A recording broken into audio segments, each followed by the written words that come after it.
माँ परी मोर किए से हेब माँ परी मोर किए से हेब माँ परी मोर किए से हेब माँ परी मोर किए से हेब नन गीत गाई खुआई देब नाना गीत गाई खुआई देब नन गीत गाई खुआई देब नाना गीत गाई खुआई देब कोळे धरिब कोळे धरिब कोळे धरिब कोळे धरिब गेल करिब गेल करिब मो आखिरे लुह जकेई आसिले ମୋ ଆଖିରେ ଲୁହ ଜକାଇ ଆସିଲେ मो आखिरे लुह जकेई आसिले ମୋ ଆଖିରେ ଲୁହ ଜକେଇ ଆସିଲେ काख करी मते हसेई देब କାଖ କରି ମତେ ହସାଇ ଦେବ माँ परी मोर किए से हेब ମା ପରି ମୋର କିଏ ସେ ହେବ मोहरिय झट सबु सहिब ମୋରିୟ ଝଡ଼ ସବୁ ସହିବ मोहरिय झट सबु सहिब ମୋରିୟ ଝଡ଼ ସବୁ ସହିବ गप कहिब ଗପ କହିବ बुझेई देब ବୁଝେଇ ଦେବ गप कहिब ଗପ କହିବ बुझेई देब ବୁଝେଇ ଦେବ गुणु गुणु होई गीत गाई गाई ଗୁଣୁ ଗୁଣୁ ହୋଇ ଗୀତ ଗାଇ ଗାଇ गुणु गुणु होई गीत गाई गाई ଗୁଣୁ ଗୁଣୁ ହୋଇ ଗୀତ ଗାଇ ଗାଇ बिछणारे मोते सुआई देब ବିଛଣାରେ ମତେ ଶୁଆଇ ଦେବ बिछणारे मोते सुआई देब ବିଛଣାରେ ମତେ ଶୁଆଇ ଦେବ माँ परी मोर किए से हेब ମା ପରି ମୋର କିଏ ସେ ହେବ दांडरू आसिले आउँ सुथिब ଦାଣ୍ଡରୁ ଆସିଲେ ଆଉଁ ସୁଧିବ दांडरू आसिले आउँ सुथिब ଦାଣ୍ଡରୁ ଆସିଲେ ଆଉଁ ସୁଧିବ धूळ धूଳି झाड़ी मुंड कुंडाई देब ଧୂଳି ଝାଡ଼ି ମୁଣ୍ଡ କୁଣ୍ଡାଇ ଦେବ देहरे पोशाक पिंधाई देब ଦେହରେ ପୋଷାକ ପିନ୍ଧାଇ ଦେବ आ कही सरग चंदकू ଆ କହି ସରଗ ଚାନ୍ଦକୁ आ कही सरग चंदकू ଆ କହି ସରଗ ଚାନ୍ଦକୁ हाथ टेकी मोते देखाई देब ହାତ ଟେକି ମତେ ଦେଖାଇ ଦେବ माँ परी मोर किए से हेब ମା ପରି ମୋର କିଏ ସେ ହେବ बही बस्तानी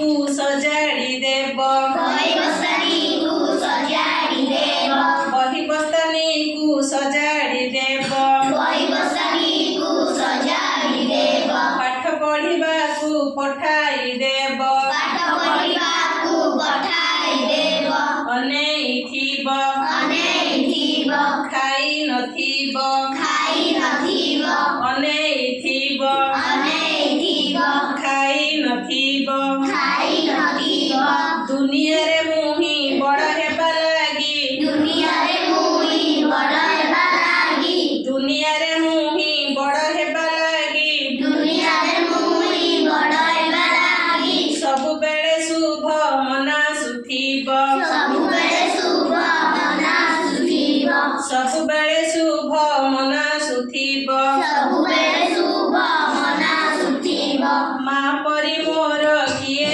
से हेब ମା ପରି ମୋର କିଏ ସେ ହେବ माँ परी मोर किए से हेब ମା ପରି ମୋର କିଏ ସେ ହେବ ବର୍ତ୍ତମାନ ଅଭିନୟ କରୁଛି ମାଁ କୁ ଜାଣିଛେ ନା ନାଇଁ ଯିଏ ଆମକୁ ଛୋଟରୁ ବଡ଼ କରନ୍ତି ଆମର ଯତ୍ନ ନିଅନ୍ତି ନାଇଁ ଆମର ଖାଇବା ଶୋଇବା ପିନ୍ଧିବା ରହିବା ସବୁ ଦାୟିତ୍ୱ ନିଅନ୍ତି ଦେହ ପା ଖରାପ ହେଲେ ଆମକୁ ଆମ ପାଖରେ ସେ କ'ଣ କରନ୍ତି ଜଗିକି ବସିଥାନ୍ତି ନା ନାଇଁ ଠିକ ସମୟରେ ଔଷଧ ଦେଇ ଆମର ଯତ୍ନ ନିଅନ୍ତି ତାହେଲେ ସେଇ ମାଁକୁ ନେଇକିରି ଗୋଟେ ଗୋଟେ ବାକ୍ୟ କହିଲ ମା ମୋତେ ଖୁଆଇ ଦିଅନ୍ତି ମାଁ ମୋତେ ଖୁଆଇ ଦିଅନ୍ତି କୁହ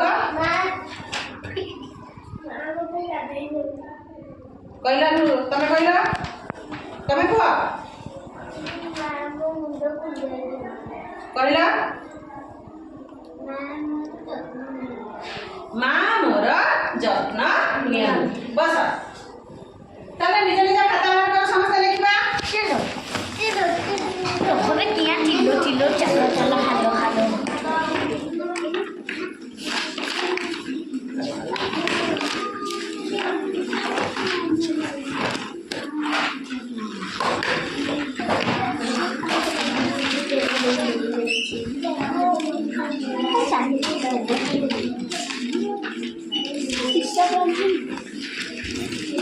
ମା ମୋର ଯତ୍ନ ନିଅନ୍ତି। ତମେ କଣ କହିଲ? ଯା ହଁ କହିଲ ଏବେ।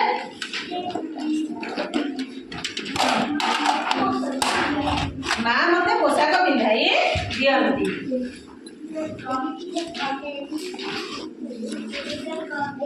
ଯାଅ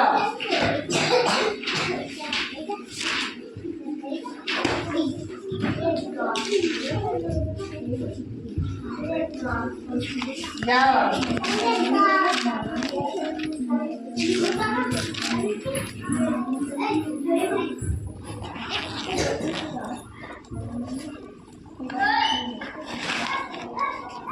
ନିଜ ନିଜ ଖାତାରେ ସମସ୍ତେ ଲେଖ। ଦିଟାକ ବାକ୍ୟ ଲେଖ ଲେଖ ଲେଖ।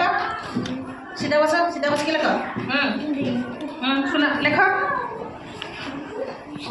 ଲେଖ।